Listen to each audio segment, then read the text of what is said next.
तो hi everyone, कैसे हो आप सभी। आज डे 15 है 28 डे सीरीज़ का, और वो रात को शूट करूँगा जो करूँगा अभी। बट अभी 12 बज रहे हैं और मैंने बोला था कि मैं शॉर्ट नोट्स अपलोड करूँगा स्वाइल के और क्रॉप्स के। तो शॉर्ट नोट रेडी है, तो शुरू करते हैं।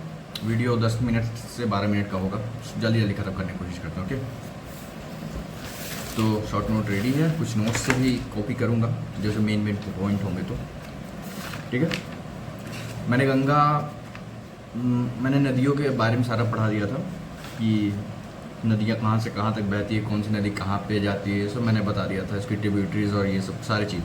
तो अब शुरू करते हैं सॉइल के बारे में, सॉइल और क्रॉप्स के बारे में। सॉइल हमारे बेसिकली 3 टाइप के होते हैं, सैंडी, लोमी, क्लेई। सैंडी जो होता है वो बिगर होते हैं, बिगर इन साइज, और लोमी जो होता है वो वाटर होल्डिंग करते हैं, और क्ले जो होता है वो फाइन सॉइल होता है। उसमें हम हर तरीके के क्रॉप्स मतलब ग्रो कर सकते हैं, ऐसा आप बोला जाता है। क्ले सबसे फाइन सॉइल होता है, मतलब सबसे बेस्ट सॉइल जिसे कह सकते हो। और चलो सॉइल के लेयर जानते हैं, सॉइल के लेयर्स के बारे में।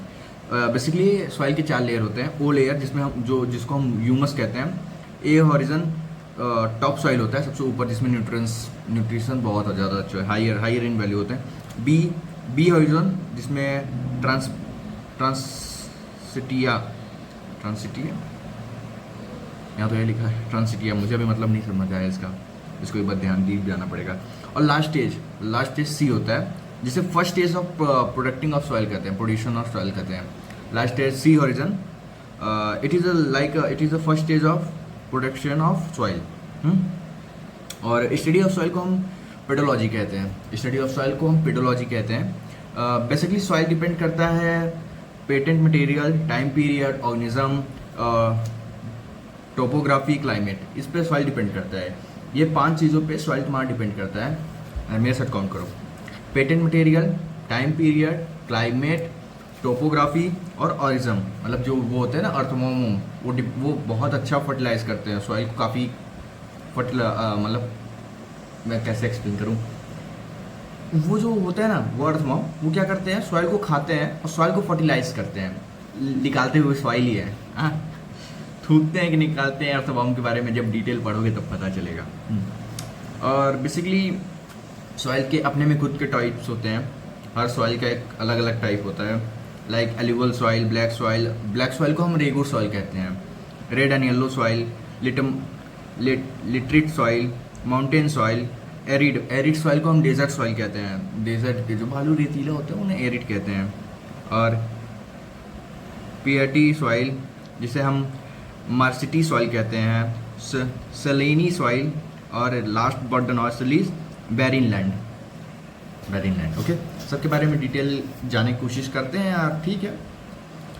लाइक डिटेल जाऊँ तो एल्यूवल सॉइल तुम्हारा नॉर्दर्न प्लेन में 40% मिलता है, और इंडो गंगा के पास, अरे यार क्या बोलते हैं, हाँ, इंडो प्लेन्स माने ब्रह्मपुत्र के पास भी एल्यूवल सॉइल पाया जाता है। एल्यूवल सॉइल को बेसिकली हम उसके एज से डिवाइड करते हैं, डिस्क्राइब बाई एज, मतलब कि मैंने पढ़ाया था नॉर्दर्न प्लेन, याद है ना, तराइन वराइन, तो उसके ऊपर हम क्या पढ़े थे, भांगर वोंगर, याद है ना, याद करो, कोशिश करो, याद आएगा।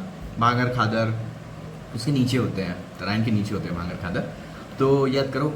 मैंने बताया था न्यू एल्यूवल सॉइल को हम खादर कहते हैं, ओल्ड को हम क्या कहते हैं, भांगर। तो एल्यूवल सॉइल ऐसे डिवाइड होता है, डिस्क्राइब बाय द एज होता है, और यूजली इसका कलर लाइट ग्रे होता है, एश ग्रे कह सकते हो, लाइट ग्रे, एश ग्रे। ये देखो रिच होता है तुम्हारा potassium, acid, phosphoric acid, potassium, गलत लिख दिया हूँ क्या यार, रुको नोट्स में चेक करता हूँ, 1 मिनट।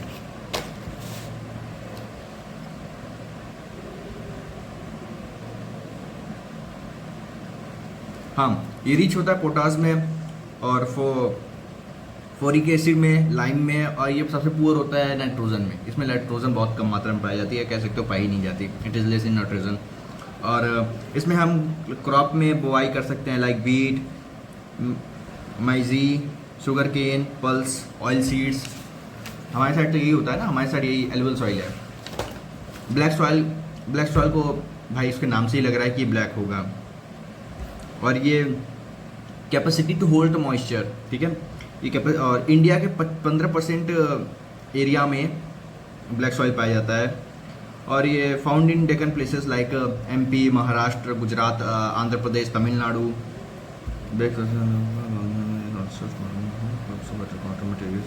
और इसमें क्रॉप्स में तुम्हारा कॉटन हो जाता है, टबैको, पल्स, फ्रूट्स, जितने भी मतलब प्लांटेशन क्रॉप मतलब कैश क्रॉप्स वो इसमें होते हैं।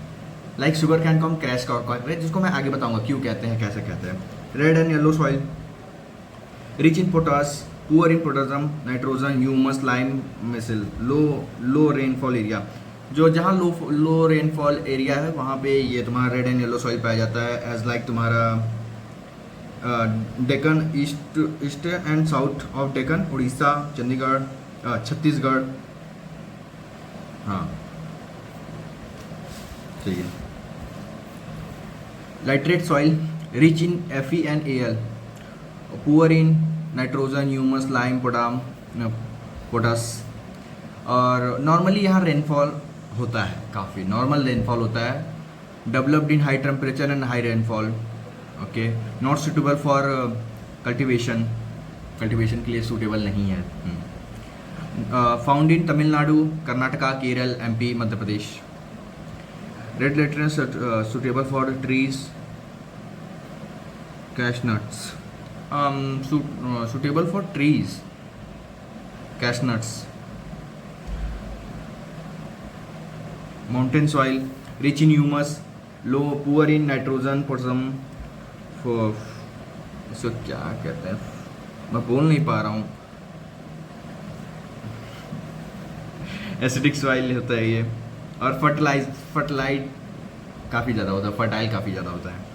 और फिर आते हैं arid desert soil, okay. Rich in potassium, फॉस्फोरेट,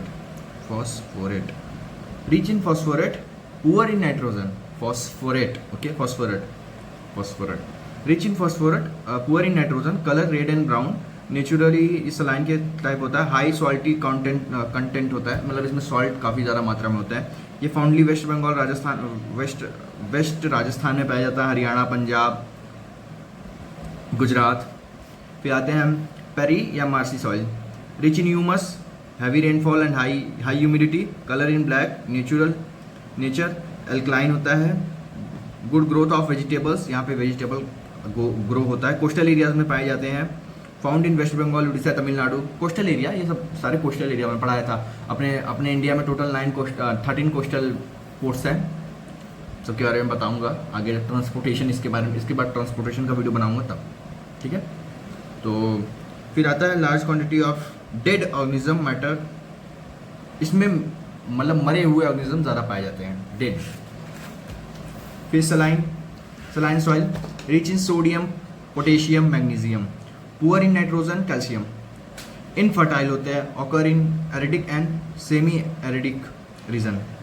Sandy और to loamy structure range, sandy to loamy structure range होता है। Found in western Gujarat, Sundarban area, west Bengal. Sundarban area मतलब सुंदरबन गार्डन होगा वेस्ट बंगाल का सबसे बड़ा गार्डन, आई थिंक सबसे बड़ा गार्डन वही है, सुंदरबन गार्डन। वो कोस्टल एरिया के पास है, तो इसलिए इसको कहते हैं। बराइन लैंड नॉट फर्टाइल, बस बात खत्म। Bahrain land not fertile, fertile नहीं है। और तुम्हें पता है मैं नोट्स में लिखा हूँ, हाँ 1 से 5 साल के बीच में जो ज़मीन खाली पड़ी रहती है, मतलब जिसपे कुछ बोए नहीं है, बस छोड़ दिए हैं, उसको कहते हैं हम follow other than current follow, ऐसा बोला जाता है, follow other than current follow. और 5 साल से जो ज़्यादा प्लस में है उसको कहते हैं फॉलो लैंड। और जो 1 साल या उससे कम में है उसे हम कहते हैं अनकल्टिवेटेड करंट फॉलो। सब चीज़ें हैं बच्चा, सब पढ़ी हो, कमाएगा तेज। अब हम आते हैं क्रॉप्स के बारे में। क्रॉप्स ख़त्म करने को सोचूंगा तो बहुत लंबा क्रॉप्स हो जाएगा भैया। क्रॉप्स नहीं ख़त्म हो जाएगा, ठीक है। चलो, क्रॉप्स को बेसिकली हम 3 टाइप में बांटेंगे, खरीफ, रबी, जायद, ठीक है। खरीफ जो होता है ग्रोइंग मानसून मंथ में होता है, रबी जो होता है ग्रो इन विंटर होता है, और जायद जो होता है वो मार्च से जून के बीच में होता है, और खरीफ तुम्हारा जून से अक्टूबर, और रबी तुम्हारा अक्टूबर से मार्च, और इसके जायद के बारे में मार्च से जून बताया मैंने। तो खरीफ को वार्म टेम्परेचर चाहिए, वेट वेदर वार्म टेम्परेचर, मतलब अभी का सीजन जो जून जुलाई अगस्त चल रहा है ये वाला सीजन चाहिए इसको। खरीफ से याद कर सकते हो तुम टेम्परेचर वार्म, और रबी से cold weather dry plus cold weather, ठीक है। ड्राई प्लस कोल्ड वेदर कैसे याद करोगे, rabi winter, RW winter, kharif K S summer, वाह KS RW, और जायद का तो मार्च जून जुलाई, इसका तो इसको वार्म प्लस ड्राई वेदर चाहिए। वाटरमेलन, इसमें वाटरमेलन वेजिटेबल यही में होते हैं, मार्च से जून के बीच में वेजिटेबल होता है। रबी में तुम्हारा वीट, ग्राम, शुगर, सनफ्लावर, मस्टर्ड, बैरली मतलब बैरली में तुम्हारा ये तुम्हारा मक्का का कह रहा हूँ, भुट्टा नहीं, बाजरा, यस बाजरा। और खरीफ में तुम्हारा पेडी, कॉटन, जूट, बाजरा, ज्वार, और सनबीन कह रहा, हम लोग क्या खाते हैं, सोयाबीन। राइस जो है वो खरीफ क्रॉप का हिस्सा है। और तुम्हें एक नाम बता रहा हूँ, अमन बोरो, ये वेस्ट बंगाल के एक चावल का नाम है, राइस का नाम है अमन बोरो, वेस्ट बंगाल के एक चावल का नाम है। खरीफ क्रॉप तो वहाँ पंजाब, हरियाणा, उत्तर प्रदेश सेक्टर में पड़ता है, क्योंकि यहाँ wet rain plus warm weather होता है। और तो हाँ ठीक है, horizontal fruticulture, flower, fish, forest, study of fruits, fish, marine life, okay, agriculture, green okay. हाँ, प्लांटेशन एग्रीकल्चर, एक्सपोर्ट के काम में आते हैं। प्लांटेशन एग्रीकल्चर मतलब प्लांटेशन एग्रीकल्चर वो जो जिसे हम एक्सपोर्ट करते हैं, लाइक हम banana, coffee, soybean, coffee, cocoa, sugar cane, rubber, T, ये सब हम एक्सपोर्ट करते हैं, तो इसे प्लांटेशन एग्रीकल्चर कहते हैं। प्लांटेशन एग्रीकल्चर मतलब वो एग्रीकल्चर जो हम सिर्फ एक्सपोर्ट करने के लिए काम में आता है, उसे हम प्लांटेशन एग्रीकल्चर कहते हैं, ओके। और चलो तुम्हारे यही लगे हम पढ़ते हैं, यही लगे मतलब यही तुरंत यही पढ़ते हैं। चलो हम पढ़ेंगे कि किसके स्टडी को कहते हैं, फ्रूट और वेजिटेबल को कहते हैं हॉरिटिक कल्चर, फ्लावर को कहते हैं फ्लोरिक कल्चर, फिश को कहते हैं एक्वा कल्चर, बी कीपिंग को कहते हैं एक्यूपी कल्चर, स्कीम वॉर्म को कहते हैं सीरी कल्चर, ग्रेप्स कल्टीवेशन को कहते हैं वेजिक कल्चर, फिश को कहते हैं फिशपिक कल्चर, स्टडी ऑफ फ्रूट को कहते हैं पोनोमोलॉजी, और मरीन लाइफ को कहते हैं मैरीकल्चर। एग्रीकल्चर रिफॉर्म, हाँ, green revolution, silver revolution, white revolution पढ़ेंगे। ग्रीन रेवोल्यूशन हम कहते हैं वीट को क्रॉप्स को मतलब जो क्रॉप्स है। सिल्वर रेवोल्यूशन कहते हैं एग्स को, वाइट रेवोल्यूशन कहते हैं मिल्क एंड डेयरी प्रोडक्ट को। येलो रेवोल्यूशन हम ऑयल को कहते हैं। ग्रीन रेवोल्यूशन हम फिशरी कहते हैं, मतलब फिशेस को कहते हैं। पिंक रेवोल्यूशन मीट को कहते हैं। गोल्डन रेवोल्यूशन हम कहते हैं हनी को।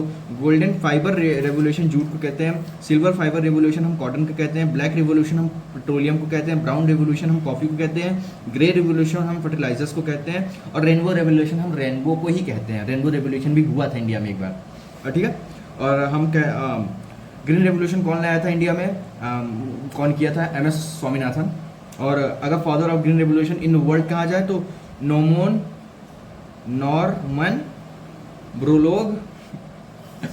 ब्रोलोग, नाम देखो साला ब्रोकली जैसे खाना होना है। अब हम आते हैं वीट पे।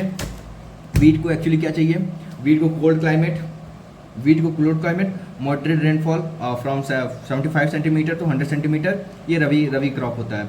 Indian corn, food and fodder crop इसे कहते हैं, फ्लोडर, हाँ, इंडियन क्रॉप कॉर्न। अच्छा, इंडियन क्रॉप पढ़ रहा हूँ, ये एन को मैं पी बना दिया हूँ। अच्छा, इंडियन क्रॉप कॉर्न को हम खरीफ में लाते हैं। इसे 21 से 27 डिग्री तक सेल्सियस चाहिए, मतलब टेम्परेचर इससे। मेलिलिट, शॉर्ट ड्यूरेशन जॉर बाजरा को हम मेलिलिट कहते हैं। रागी मोस्टली साउथ इंडियन में पाया जाता है। रागी चावल है जो होता है, बनाते इडली उडली बनाते हैं उसका। ये वार्म टेम्परेचर में होता है, ये खरीफ क्रॉप होता है, उत्तराखंड में भी पाया जाता है, मोस्टली साउथ इंडिया में पाया जाता है, बट उत्तराखंड में भी पाया जाता है। बेरली में बियर, विस्की, फूड, ये फूड मतलब बेरली जो होता है, इससे हम बेरली मतलब बता रहा हूँ, जो याद करो शंकर भगवान के हम लोग चढ़ाते हैं, उसे क्या कहते हैं, ज्वार, ज्वार चढ़ाते हैं जो यार शंकर भगवान को चढ़ाते हैं, वो चीज़ हम ऐसा लंबा सा होता है, दाना दाना निकला, तो उसके सिस्टर ऑफ वीट कहते हैं, उससे विक्सी बियर बनता है। ये rabi does not tolerate heat, heat को बर्दाश्त नहीं करेगा, तुरंत मारेगा हीट को, मतलब हीट से ख़राब हो जाएगा।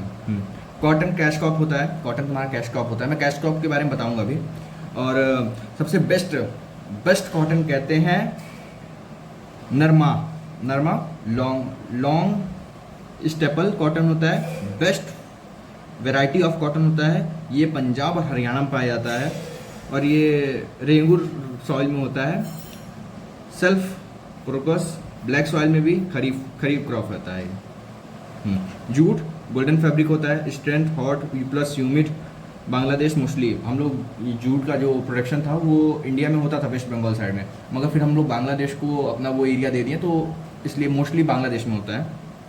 शुगर कैन हॉट ह्यूमिड चाहिए, कैश क्रॉप होता है। पता है शुगर कैन के बारे में तो मैं एक चीज़ बता रहा हूँ, जहाँ सबसे ज़्यादा पानी बरसता है शुगर कैन के जहाँ पेड़ होते हैं, वहाँ जब ज़्यादा बारिश होता है ना शुगर कैन के पास, तो मीठा कम होता है। जहाँ पे ज़्यादा बारिश होता है वहाँ मीठा कम होता है, और जहाँ कम बारिश होता है, मतलब ऐसा नहीं कि बारिश ही ना हो, मतलब थोड़ा बहुत लिमिटेड या नॉर्मल बारिश, तो वहाँ पे वो शुगर कैन मीठा होता है, ठीक है, ये याद रखना। और टबैको तुम्हारा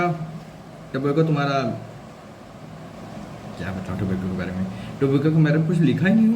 board headquarter Andhra Pradesh Guntur. Coffee में क्रेटीन होता है, क्रेटीन कह रहा हूँ, कैफीन होता है।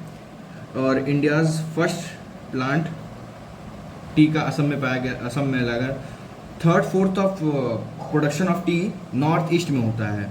ब्लैक टी में सिर्फ लीफ को फर्मेंट करते हैं। ग्रीन टी में अनफ्लेटेंट करते हैं। और वीट में सबसे हाईएस्ट प्रोडक्शन पहला चाइना का है, दूसरा इंडिया का। कॉफ़ी में पहला ब्राज़ील, दूसरा वियतनाम। और टी में पहला चाइना, दूसरा इंडिया। शुगर केन में पहला इंडिया है, बाकी सब उसके बाद लिख लो। कॉटन में पहला इंडिया है, दूसरा चाइना है। टी का हेडक्वार्टर कोलकाता में है, और टबैको का हेडक्वार्टर गुंटूर आंध्र प्रदेश में है।